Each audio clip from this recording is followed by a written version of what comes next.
Hello everyone, welcome back to my channel. My name is Alba Meadows. I'm a real estate agent in Hamilton, Burlington area. Today we're going to continue talking about the changing landscape of real estate in Ontario. I previously made a video on the new rules of multiple offer situation. Check out the video if you haven't already. And today we're going to dive into the more complex topic of the self-represented party. To understand that concept, first you have to understand the definition of customers and clients. According to the Real Estate Council of Ontario, which is the regulatory body of real estate agents' conduct, they are the one who write the ethic codes of real estate agents. According to RECO, for short, there are two types of consumers. There are customers and clients. And the difference between the two is a contract.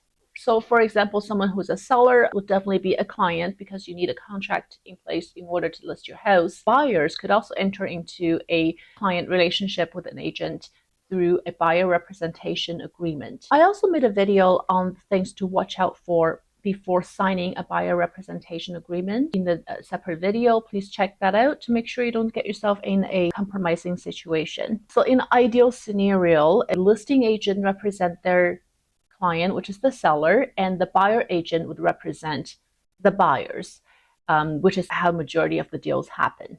People who are serious about buying real estate will use the real estate agents to represent their interest on the biggest transaction of their life. But there are scenarios where people walk into an open house and try to buy a listing directly off the listing agent, possibly in hope of saving a few bucks, which we're going to talk about that in a little bit. So in that scenario, this buyer now becomes a customer to the listing agent. According to RECO, we have very different sets of requirements when it comes to the treatment of the customer and the client.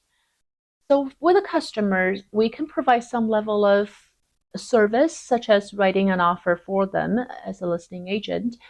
We need to be professional and fair and be honest with certain information such as material latent defect, which is things like asbestos, knob and tubes. If we're aware of such issue exist in the house, we must be honest and disclose that to anybody.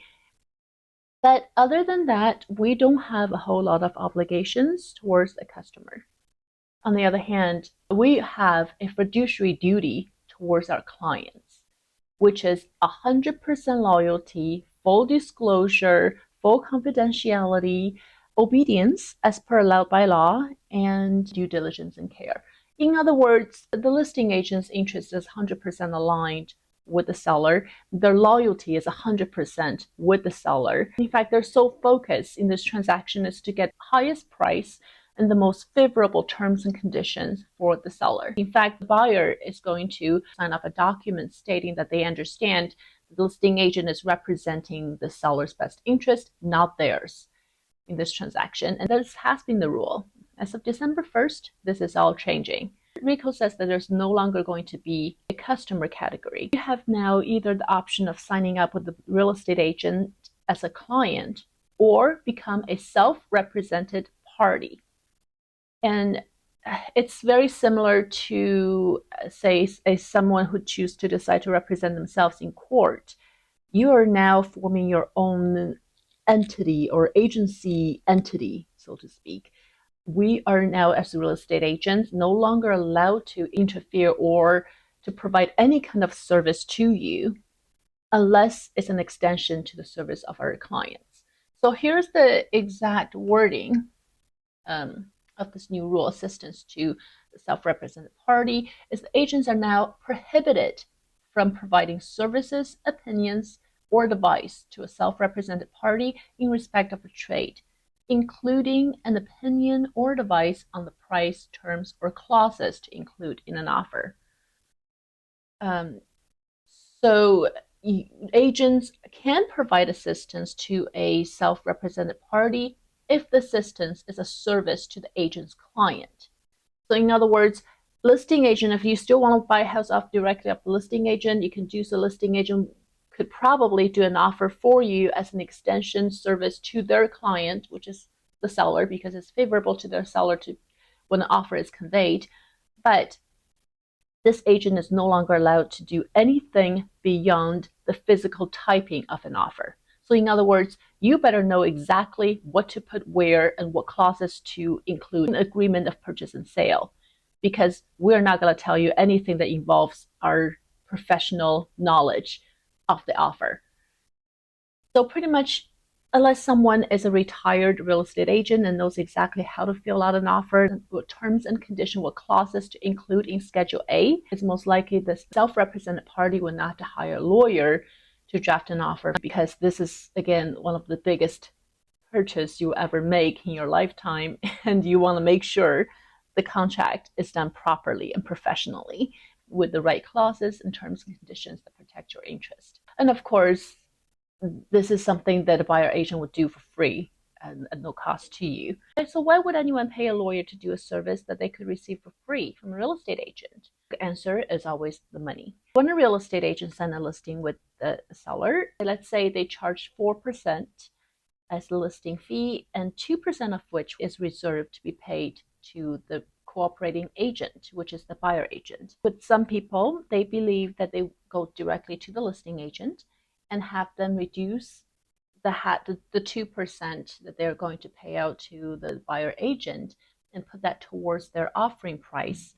That would, of course, get them a better deal. I've always wondered how that logic worked, because first of all, the listing agent is not going to reduce the entirety of the 2% in this scenario, because nobody's going to work for free. You can't expect a listing agent to do the job of a buyer agent, which is showing the property, drafting an offer, doing the home inspection and walkthrough, and what, all for free? That's how the buyer agent earns their 2%.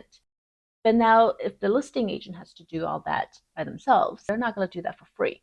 So at the very most, the listing agent is going to reduce possibly 0.5% to even 1% the very most. The second thing to consider is that the listing agent is, again, representing the interest of the seller. They are doing everything they can to get their best price. So unless you have a very sound knowledge of the real estate market and the selling price of the area, it's very likely that you either will overpay way more than 1% that you're going to save, or your offer will be way lower than the market price that the seller is never going to consider anyways. You wind up wasting everyone's time, including your own. And not to mention that there are many, many, many other scenarios that could go against you. And then the listing agent, again, is within their rights to defend their own clients, the seller, and they have no obligations towards you. So many problems actually arose from that type of that type of situations where people try to save a few bucks, not use an agent.